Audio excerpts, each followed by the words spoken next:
Senators John Cornyn, left, and Lindsey Graham, both Republicans, said they would consider supporting a ban on so-called bump stocks. Drago for the New York Times, Washington. Top congressional Republicans, who have for decades resisted any legislative limits on guns, signaled on Wednesday that they would be open to banning the firearm accessory that the Las Vegas gunman used to transform his rifles to mimic automatic weapon fire. For a generation, Republicans in Congress, often joined by conservative Democrats, have bottled up gun legislation, even as the carnage of mass shootings grew ever more gruesome and the weaponry ever more deadly. A decade ago, they blocked efforts to limit the size of magazines after the massacre at Virginia Tech.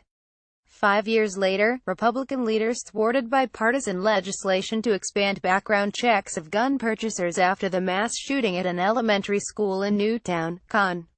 Last year, in the wake of the Orlando nightclub massacre, they blocked legislation to stop gun sales to buyers on terrorism watch lists. But in this week's massacre in Las Vegas, lawmakers in both parties may have found the part of the weapons trade that few could countenance: previously obscure gun conversion kits, called bump stocks, that turn semi-automatic weapons into weapons capable of firing in long, deadly bursts.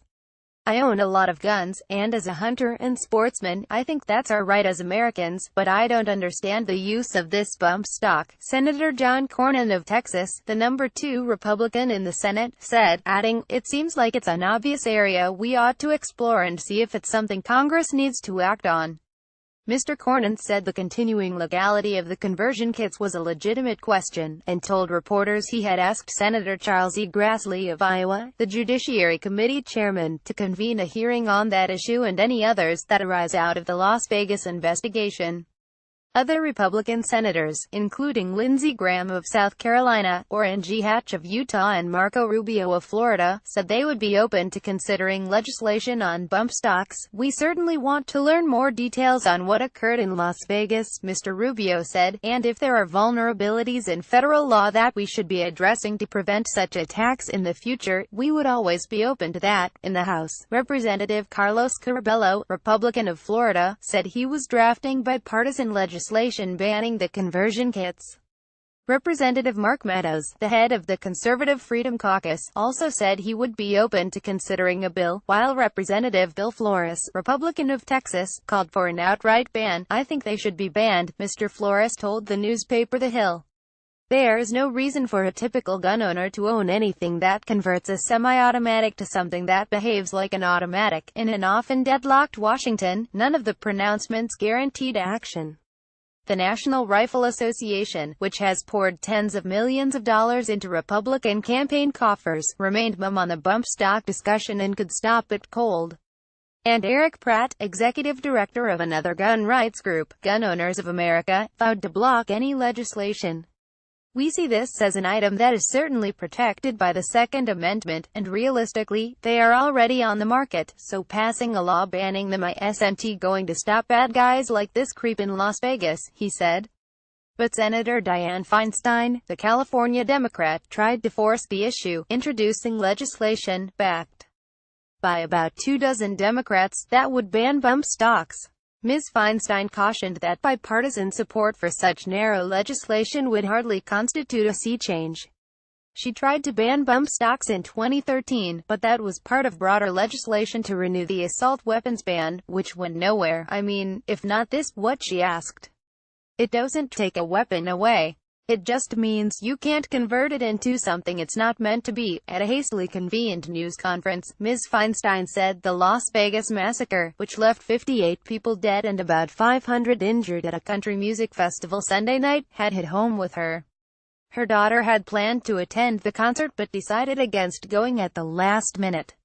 Ms. Feinstein, who has spent years shepherding gun safety legislation, almost always unsuccessfully, said she introduced the measure on the advice of Senator Chuck Schumer of New York, the Democratic leader, who reasoned that by offering a narrowly tailored provision, she might get Republican support. Bump stocks replace a rifle's standard stock, which is the part held against the shoulder, freeing the weapon to slide back and forth rapidly, harnessing the energy from the kickback that shooters feel when the weapon fires. The stock bumps back and forth between the shooter's shoulder and trigger finger, causing the rifle to rapidly fire again and again, far faster than an unaided finger can pull a trigger. In marketing the devices, two Texas companies, Bump Fire Systems and Slide Fire Solutions, were apparently concerned that they would not be legal. But in June 2010, after an inquiry from Slide Fire, the Bureau of Alcohol, Tobacco, Firearms and Explosives, or ATF, sent a letter by saying that the company's bump stock product is a firearm part and is not regulated as a firearm under the Gun Control Act or the National Firearms Act. The Las Vegas gunman fired down on concertgoers from the 32nd floor of a nearby hotel. With his fixed firing positions and distance from his victims, he almost certainly was more lethal because of the conversion kits. But until the shooting, many lawmakers said they had never heard of bump stocks. The devices were introduced during the past decade by Bump Fire and Slide Fire, both based in Moran, Texas, near Abilene. Bump Fire's website appeared to be down for much of Wednesday. The company wrote on its Facebook page on Tuesday that its servers had been overwhelmed by high traffic volume. Multiple items on Slide Fire's site on Wednesday featured the notice, "Due to extreme high demands, we are currently out of stock." Bump Fire sells stocks for an AK-47 and an AR-15 for $99.99 each.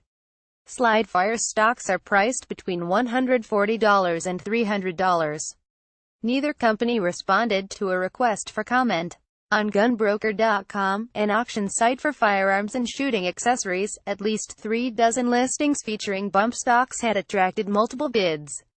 Zach Cernick, a Pennsylvania gun owner, was one of those trying to buy a Bump Fire bump stock. "I don't even have the gun for it, but I want the stock just to have it down the line," he said. "I just like the idea of them and want to see how it feels and if it's worth it. For $100, it's almost not a bad investment to buy it, try it out and sell it if I don't like it."